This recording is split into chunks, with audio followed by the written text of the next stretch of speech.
कहानी की शुरुआत होती है एक पहाड़ी इलाके से, जहां एक छोटी बच्ची मेजी अपने पालतू जानवर के साथ जो दिखने में भले ही भारी भरकम था, मगर उसकी त्वचा मजबूत थी और उसे कोई चोट नहीं लगी थी। मेजी को देखकर वह खुशी में लोटपोट हो गया। इस विशाल जानवर का नाम था ओक्जा। मेजी और उसके दादा कई सालों से पहाड़ों में रहते आए थे और उनकी जिंदगी का सिर्फ एक ही मकसद था, ओक्जा की देखभाल करना। दरअसल ओक्जा कोई आम जानवर नहीं था, बल्कि एक जेनेटिकली मॉडिफाइड सुपर पिग था, जिसे अमेरिका की एक कंपनी ने बनाया था। मगर मेजी के लिए वह सिर्फ एक पालतू जानवर नहीं था, वह परिवार का हिस्सा था। मेजी को लगता था कि उसकी ये शांत और प्यारी जिंदगी हमेशा यूं ही चलती रहेगी। लेकिन एक दिन अचानक कुछ अजनबी लोग पहाड़ों पर आते हैं। वे लोग अमेरिका की जेनेटिक कंपनी मिरांडो से आए थे और ओक्जा को वापस ले जाने आए थे। दादा मेजी को सच्चाई न बताकर उसे जंगल में माता पिता की कब्र पर पूजा के लिए ले जाते हैं। वहां वे उसे एक सुनहरी सूअर की मूर्ति देते हैं और बताते हैं कि यह उसकी माँ बाप की ओर से दहेज में दी गई थी। इसके बाद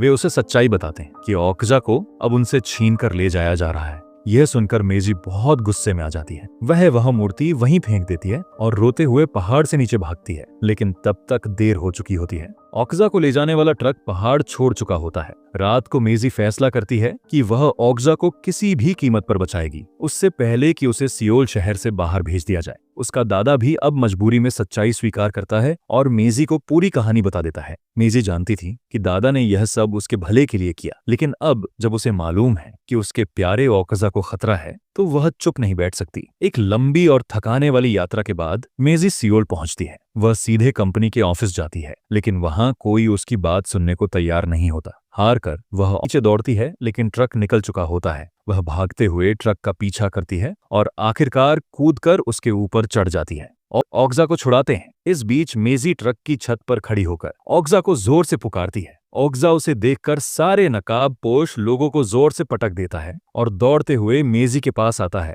दोनों एक दूसरे से लिपट जाते हैं और साथ में वहां से भागने लगते हैं। वे एक अंडरग्राउंड मॉल में घुस जाते हैं। लोग उस विशाल जीव को देखकर डरकर भागने लगते हैं। भीड़ में भागते हुए ओक्जा एक कांच के दरवाजे से टकरा जाता है और गिर जाता है। पीछे से कंपनी के सिक्योरिटी गार्ड्स और नकाबपोश लोग दोनों पहुंच जाते हैं। सिक्योरिटी गार्ड्स उसके ऊपर बेहोशी के इंजेक्शन चलाते हैं, लेकिन नकाबपोश लोग छाते से उन्हें रोक देते हैं। किसी तरह वे ओक्जा और मेजी को बचाकर वहां से बाहर निकलते हैं। अब मेजी को पता चलता है कि ये नकाबपोश लोग एक गुप्त पशु संरक्षण संगठन से हैं। उनका मिशन है मिरांडो कंपनी की सच्चाई दुनिया के सामने लाना। अब संगठन का अगला कदम था ओक्जा के शरीर पर एक छुपा कैमरा लगाना, ताकि उसे कंपनी के अंदर भेजकर वहां जानवरों पर हो रहे अत्याचारों के सबूत रिकॉर्ड किए जा सकें और कंपनी को कानून के शिकंजे में लाया जा सके। संगठन के नेता ने मेजी से इस योजना की अनुमति मांगी, लेकिन मेजी ने साफ इनकार कर दिया। लेकिन वहां मौजूद दुभाषिया, जो नहीं चाहता था कि योजना फेल हो जाए, उसने झूठ बोल दिया कि मेजी ने हाँ कह दी है।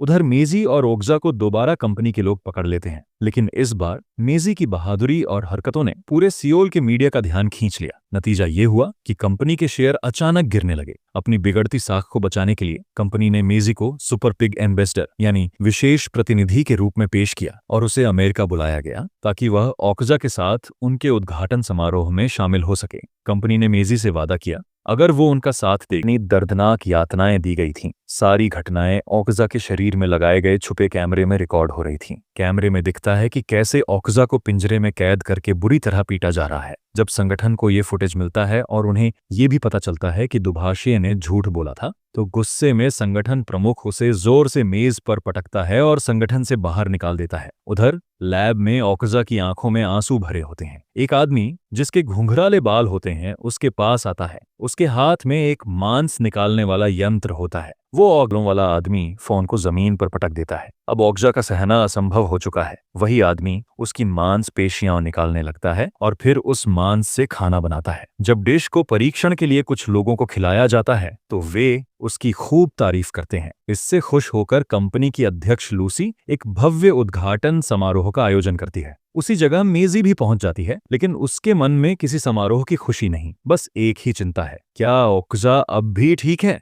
मेजी ओक्जा को पहचान दिलाने के लिए अपनी पसंदीदा खाने की चीज लेकर जाती है, लेकिन लगातार यातनाओं से टूटा ओक्जा अब अपनी मालिक को भी पहचान नहीं पाता लेती है। मेजी ओक्जा के कान में धीरे से कुछ कहती है। उसकी बातों और आंखों की मासूमियत को देखकर ओक्जा शांत हो जाता है और फिर धीरे धीरे उसे पहचानने लगता है। कंपनी अब पूरी तरह बौखला चुकी हो। इसी दौरान सिक्योरिटी गार्ड्स समारोह में घुसकर संगठन के सभी सदस्यों को गिरफ्तार कर लेते हैं और ओग्जा को भी वापस पकड़ लिया जाता है। मेजी बेहोश हो जाती है और संगठन के प्रमुख उसे चुपचाप वहां से निकालते हैं। रात को वे तीनों चुपचाप फैक्ट्री में घुसते हैं। वहां का दृश्य बेहद भयानक होता है। हजारों सुपर पिग्स कतारों में खड़े होते हैं और सबको धीरे धीरे सामने कतार में कटे हुए सुपर पिग्स का मांस बह रहा होता है। अंत में जब ओग्जा को मारा जाने वाला होता है तभी मेजी समय पर पहुंच जाती है और अपनी और ओग्जा की बचपन की एक फोटो निकालकर दिखाती है। तभी मीरा अपने सिक्योरिटी स्टाफ के साथ वहां पहुंचती है। वह पहले तो संगठन के 2 सदस्यों को पकड़ अपनी जेब से सोने की सुअर मूर्ति निकालकर मीरा को दिखाती है, वही जो दादा ने उसे दी थी। जैसे ही मीरा उसे देखती है उसकी आंखें लालच से चमक उठती हैं। पैसे के लिए किसी भी हद तक जाने वाली मीरा उस मूर्ति को असली पाकर कहती है, रोक दो, इसे छोड़ दो। ओकाजा को छोड़ दिया जाता है। अब जब वे फैक्ट्री से बाहर निकलते हैं, मेजी की नजर उन हजारों सुपर पिग्स पर जाती है जो अब भी कत्ल के लिए ले जाए जा रहे लौटती है। वही शांत और सुकून भरी जगह। फर्क बस इतना होता है कि अब उसके पास ओग्जा के साथ एक नया छोटा साथी भी होता है, एक मासूम बच्चा सुपर पिग। वीडियो